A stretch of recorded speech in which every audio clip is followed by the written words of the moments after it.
You're exhausted. Not just tired, bone-deep exhausted. You check your bank account. You feel that sick feeling again. You're doing everything right. You're working hard. You're praying. And you're still drowning in debt. You wonder, does God even have a plan for my money? Or is this just my life now? Here's what I need you to know right now. You are not broken. You are not being punished. You just haven't been given the right system yet. And that system, it's been sitting in the Bible for 3,000 years. Let me tell you what's actually happening in America right now. The average American carries over $6,000 in credit card debt.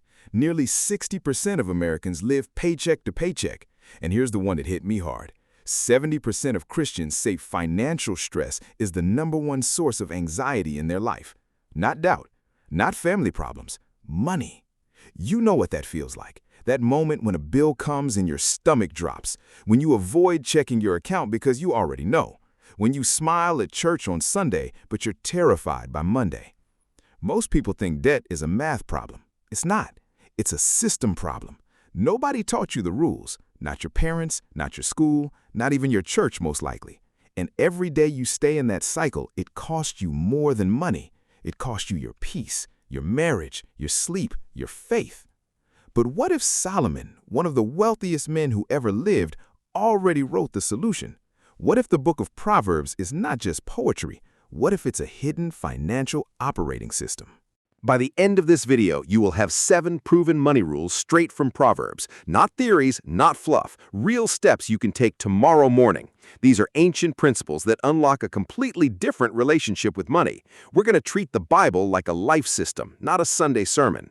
Each rule comes with the verse, the meaning in plain English, and the exact action step. Stay till the end. Rule 7 is the one that will completely rewire how you see your entire financial life. Let's go. Rule 1. See before you spend. The pain? You make decent money, but somehow it's always gone. You don't even know where it went. The Bible code. Know well the condition of your flocks and give attention to your herds. Proverbs 27:23. In modern English, know exactly what you have. Don't guess, don't assume, know. The system. Tomorrow morning, do this one thing. Open your bank app, write down every dollar you owe and every dollar you have, on paper, not in your head. This is called a snapshot. Most people never do this because they're scared of what they'll see, but you can't fix what you won't face. The shift? The moment you see the real number, the anxiety actually goes down because now you're in control. You're not running from a shadow anymore. But seeing your money is just the start. Rule 2 is about what you do with it, and most people get this completely backwards. Rule 2. Save first, spend second. The pain, you tell yourself you'll save what's left at the end of the month. There's never anything left. The Bible code. Honor the Lord with your wealth and with the first fruits of all your produce. Proverbs 3:9.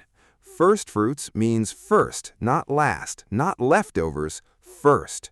The system, set up an automatic transfer for the day your paycheck hits, even $25. The amount doesn't matter yet, the habit does. Pay yourself before you pay anyone else. The shift, when saving becomes automatic, you stop choosing between saving and living. You do both. That small account starts to feel like a shield, and it is. But wait, Rule 3 is the most important one, and it's the one most Christians are completely skipping. Rule 3. Flee debt like a fire. The pain, you told yourself it was just one credit card, just for emergencies. Now you have 4. The Bible code, the rich rules over the poor and the borrower is slave to the lender. That word slave is not an exaggeration. Every minimum payment is a chain. The system, list every debt you have, smallest balance to largest. Attack the smallest one with everything extra you have. When it's gone, roll that payment to the next one. This is the debt snowball, and it works because it's built on small wins that build momentum.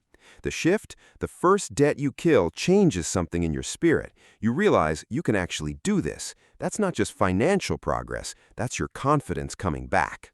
Rule 4 is about something nobody talks about in church, but it's the hidden reason most people stay broke. Rule 4. Slow down before you sign.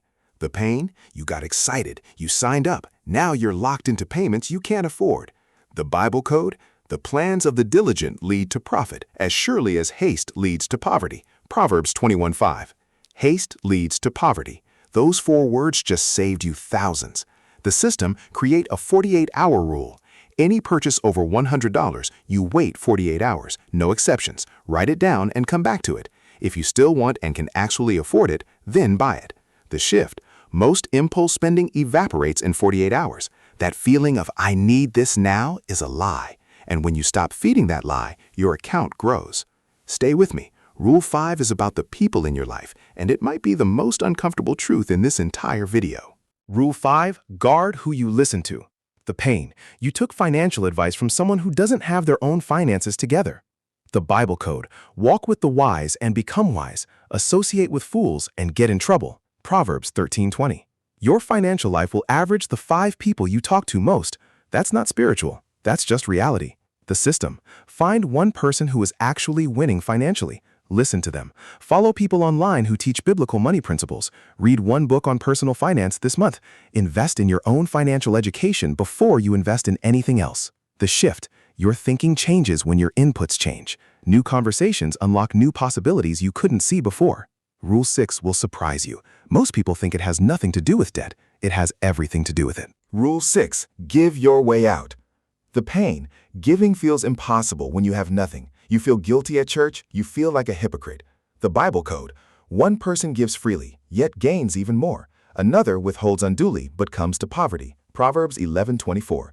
This is not a trick, this is a law, like gravity. It works whether you believe it or not. The system: start with whatever you can. $5, 10. Give it consistently and intentionally, not out of fear, out of trust. This is not of the amount, it's about the posture of your heart toward money. The shift: something unlocks in your spirit when you give. A scarcity mindset starts to loosen. You begin to see money as a tool instead of a tyrant. And now, Rule 7. I promised you this one would change everything. I meant it. Rule 7. Make your money while you sleep. The pain: you trade time for money. When you stop working, the money stops. That's not a career, that's a trap. The Bible code: steady plotting brings prosperity. Hasty speculation brings poverty. Proverbs 21:5. Steady plotting. That means slow, consistent, and boring wins. The system: open a retirement account. Start with 1% of your income if that's all you can do. Increase it by 1% every 6 months. Time and compound interest will do what you cannot do alone. This is how ordinary people build extraordinary wealth. The shift: the moment your money starts making money, even $3 a month, you have crossed a line. You are no longer just a worker. You are becoming a builder. That identity shift changes everything.